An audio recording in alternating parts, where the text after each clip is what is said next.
সপ্তম শ্রেণীর সুপ্রিয় শিক্ষার্থীরা, কেমন আছো তোমরা সবাই? আশা করছি অনেক, অনেক ভালো আছো। তোমাদের সবাইকে স্বাগত জানাচ্ছি তোমাদের নতুন বৎসরে নতুন যে সপ্তবর্ণ যে বইটি রয়েছে। আজকে আমরা এই বইয়ের তোমাদের ১ম যে গদ্যটি রয়েছে, তোমরা যদি তোমাদের পাঠ্য বই চলে যাও, তাহলে দেখতে পাবে তোমাদের ১ম যে গদ্যটি রয়েছে, 'কাবুলিওয়ালা' রবীন্দ্রনাথ ঠাকুর। আজকে মূলত আমরা এই 'কাবুলিওয়ালা' গল্পের যে সৃজনশীল প্রশ্নগুলো রয়েছে বা যে নৈবেদিক প্রশ্নগুলো রয়েছে, সেগুলো নিয়ে আমরা তোমাদের সঙ্গে আলোচনা করব। তো এই প্রশ্নগুলোর উত্তর করার পূর্বে তোমাদেরকে কিন্তু 'কাবুলিওয়ালা' যে গল্পটা রয়েছে দেখতে পাচ্ছ রবীন্দ্রনাথ ঠাকুরের, এই পুরো গল্পটা কিন্তু তোমাদেরকে ভালোভাবে পড়ে নিতে হবে। তবে আমি আশা করছি তোমাদের সবার নিকট বই পৌঁছে গেছে।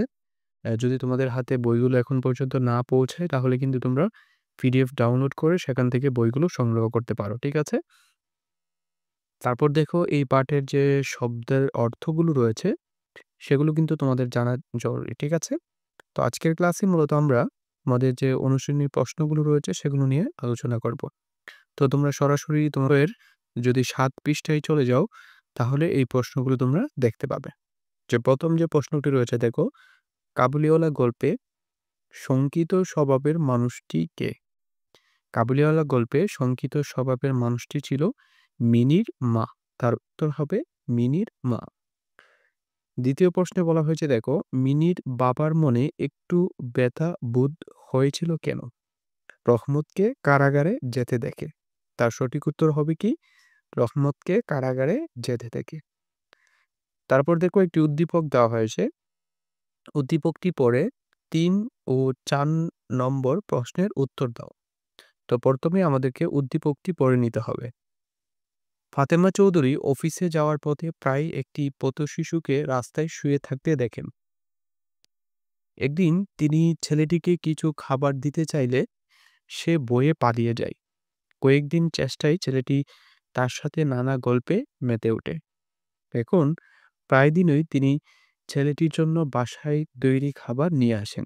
কখনো তার দেখা না পেলে খুব চিন্তিত হয়ে ওঠেন। তো এখানে তৃতীয় প্রশ্নে বলা হয়েছে দেখো, উদ্দীপকের ফাতেমা চৌধুরীর সাথে কাবুলিওয়ালা গল্পের কোন চরিত্রের মিল আছে? তো উদ্দীপকের ফাতেমা চৌধুরীর সঙ্গে কাবুলিওয়ালার রহমত চরিত্রের মিল রয়েছে। তো সঠিক উত্তর হবে রহমত। ৪ নম্বর প্রশ্নটি দেখো, উদ্দীপকে কাবুলিওয়ালা গল্পের কোন দিকটি ফুটে উঠেছে? সন্তান বাৎসল্য, সহমর্মিতা নাকি সহযোগিতা? তো সঠিক উত্তর হবে প্রথমটি ১ ও ২, সন্তান বাৎসল্য ও সহমর্মিতা।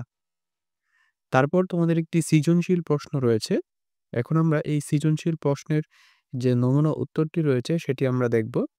তো প্রথমেই দেখো এখানে ২টি উদ্দীপক রয়েছে, উদ্দীপক ১ এবং উদ্দীপক ২। প্রথম উদ্দীপকে বলা হয়েছে, নতুন দারোয়ান সামাদ মিয়া ছেলের বেশি ভাব বন্ধুত্ব কিছুতেই মেনে নিতে পারেন না। আবিরের মা, তিনি স্বামীকে বুঝান বিভিন্ন ফন্দি করে অনেক মানুষ এখন অন্যের বাচ্চা চুরি করে। সামাদ মিয়াও তো একদিন তেমন কিছু করে বসতে পারে।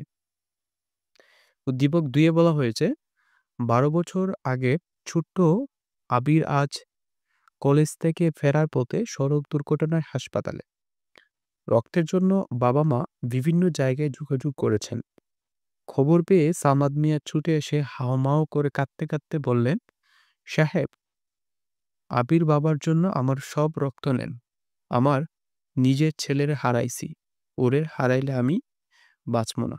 তো এই যে ২টা উদ্দীপক রয়েছে, এই ২টা উদ্দীপক থেকে তোমাদের এখানে ৪টি প্রশ্ন দেওয়া হয়েছে। এখন আমরা এই প্রশ্নগুলোর নমুনা উত্তর চলো দেখে আসি। সুপ্রিয় শিক্ষার্থী বন্ধুরা, আমরা চলে এসেছি তোমাদের নমুনা উত্তরে। দেখতে পাচ্ছ প্রথম প্রশ্নটি ছিল, কাবুলিওয়ালার মলিন কাগজটিতে কি ছিল? তার জ্ঞানমূলক উত্তরটি হবে, কাবুলিওয়ালার মলিন কাগজটিতে তার মেয়ের ছোট হাতে চাপ ছিল। তারপর দেখো প্রশ্ন খ, এখানে বলা হয়েছে, আমি তো সৌদা করতে আসি না, কথাটি বুঝিয়ে লেখো। তার উত্তর হবে, উক্ত বক্তব্যটি করেছে কাবুলিওয়ালা, অর্থাৎ গল্পে বর্ণিত রহমত। রহমত লেখকের কন্যা মিনির মধ্যে নিজের কন্যার আভাস পেয়ে মিনিকে নিঃস্বার্থভাবে ভালোবেসে ফেলেছিল।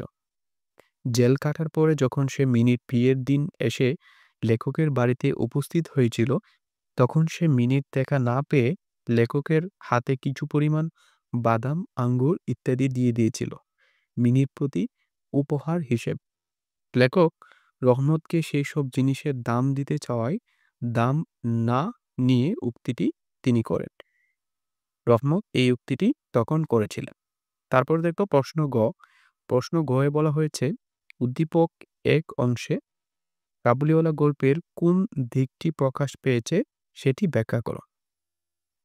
তার উত্তরটি হবে সন্তানের যে কোনো প্রকারের ক্ষতি হওয়ার আশঙ্কা উদ্দীপকেও কাবুলিওয়ালা গল্পে সমানভাবে প্রকাশিত হয়েছে। কাবুলিওয়ালা গল্পে কাবুলিওয়ালার ভেতরে প্রীতি স্নেহ জেগে ওঠায় মিনির প্রতি এক ধরনের মমতা গড়ে ওঠে। মিনি ও কাবুলিওয়ালার প্রতি কৌতূহলী হয়ে ওঠে। তাদের কথাবার্তা, যোগাযোগ ও বন্ধুত্বকে লেখক মিনির মা বিষয়টি স্বাভাবিকভাবে দেখেননি। তিনি ছিলেন অত্যন্ত শঙ্কিত স্বভাবের লোক। কাবুলিওয়ালা সম্পর্কে তিনি নিঃসংশয় ছিলেন না। তার প্রতি দৃষ্টি রাখতে লেখককে বারবার অনুরোধ করেছেন।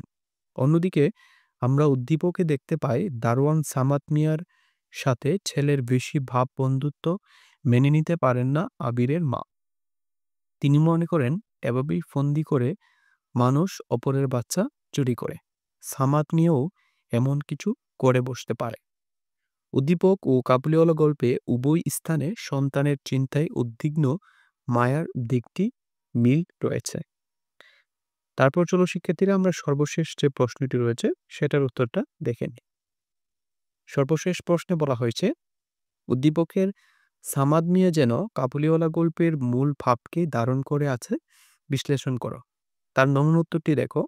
উদ্দীপকের সামাদ মিয়ার কাছে সন্তান তা কাবুলিওয়ালার গল্পের মূল ভাবকেই ধারণ করে আছে। উদ্দীপকে আমরা লক্ষ্য করি সামাদ মিয়ার ছিল আবিরের বয়সী ছেলে। সন্তান হারানোর দুঃখ বলতে সে আবিরের প্রতি আগ্রহ দেখায়। সড়ক দুর্ঘটনায় আবির আহত হলে হাসপাতালে রক্তের প্রয়োজন হয়। আবিরের এই দুর্ঘটনার খবর শুনে সামাদ মিয়া হাউমাউ করে কাঁদতে থাকে আর বলে, সাহেব, আবিরের জন্য আমার সব রক্ত নেন। অপরদিকে কাবুলিওয়ালার মিনির বয়সের এক মেয়ে আছে। চঞ্চল মিনিকে দেখে তার মধ্যে কৃতিত্ব আরো বেশি জেগে ওঠে। কাবুলিওয়ালার মিনির প্রতি ছিল অপরিসীম স্নেহ ও ভালোবাসা। উদ্দীপকেও সামাদ মিয়া আবিরের জন্য রক্ত দিয়ে মৃত সন্তানের স্মৃতি ভুলে দেখার জন্য সে আবিরের মাঝে সন্তানকে খুঁজেছে। তাই বলা যায় উদ্দীপকে সামাদ মিয়া যেন কাবুলিওয়ালার গল্পে মূল ভাবকে ধারণ করে আছে উক্তিটি যথার্থ। তো শিক্ষার্থী বন্ধুরা, আশা করছি তোমরা নমুনা উত্তরটি বুঝতে পেরেছ যে তোমাদের কাবুলিওয়ালা গল্পের যে সৃজনশীল প্রশ্নটি ছিল সেটার নমুনা উত্তর কিন্তু আজকের ক্লাসে আমরা তোমাদেরকে দেখিয়ে দিয়েছি। তো ইনশাল্লাহ আমরা পরবর্তী ক্লাসে তোমাদের যে পরবর্তী গদ্যগুলো রয়েছে ধারাবাহিকভাবে আমরা সেগুলো নিয়ে তোমাদের সামনে হাজির হব। যদি আমাদের চ্যানেলের নিয়মিত ক্লাসগুলো দেখতে চাও এবং পেতে চাও তাহলে এই চ্যানেলের সঙ্গে তোমাদেরকে যুক্ত হয়ে থাকতে হবে।